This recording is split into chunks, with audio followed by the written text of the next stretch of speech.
Le biocontrôle, c'est à la mode, à tel point qu'il est aujourd'hui présenté comme la solution miracle pour atteindre les 50% de réduction des produits phytosanitaires à horizon 2025, objectif déclaré du gouvernement.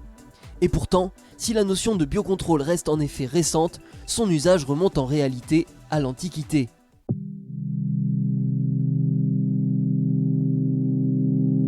C'est à l'Académie d'agriculture à Paris que le MAC du biocontrôle a été reçu par l'un de ses éminents membres. Il propose de retracer en quelques dates clés l'évolution du biocontrôle à travers l'histoire. On peut déjà dire une chose, c'est que les origines du biocontrôle sont excessivement anciennes. On trouve des traces qui ont plus de 2000 ans et qui étaient déjà du biocontrôle.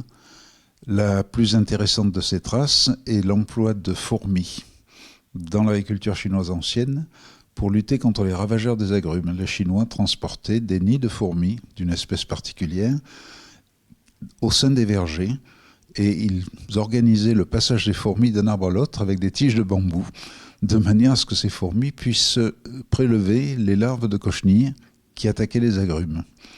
Voilà, c'est un des exemples les plus anciens que l'on connaisse. Sautons désormais dans le temps, et pas qu'un peu, puisque nous allons nous retrouver en pleine période de la Belle Époque en France, très exactement en 1883. Dans cette année, la maison Vilmorin, déjà, avait mis en marché une variété de blé qui s'appelait Datel.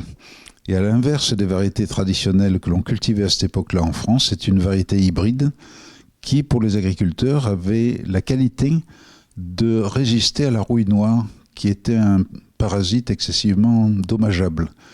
Donc cette variété a connu un grand succès, mais il s'agissait d'un moyen de lutte génétique à l'aide d'un hybride obtenu par des moyens tout à fait ordinaires et qui permettait de combattre une maladie redoutable. Cette époque est aussi celle du début des grands échanges mondiaux et, par ricochet, de l'arrivée de prédateurs exotiques dans des nouveaux espaces vierges de bioagresseurs.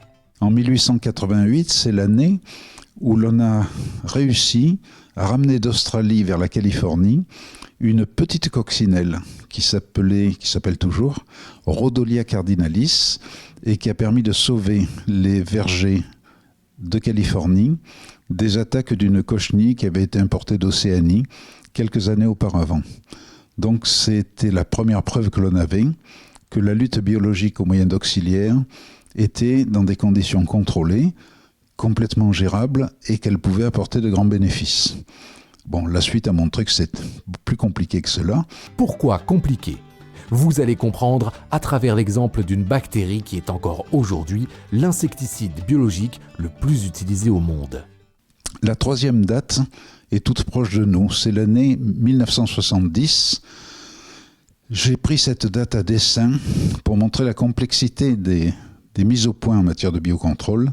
C'est l'année où la firme américaine Abbott a sorti la première formulation de Bacillus thuringiensis, une bactérie qui s'attaque à des insectes, à des larves de lépidoptères, des chenilles en particulier.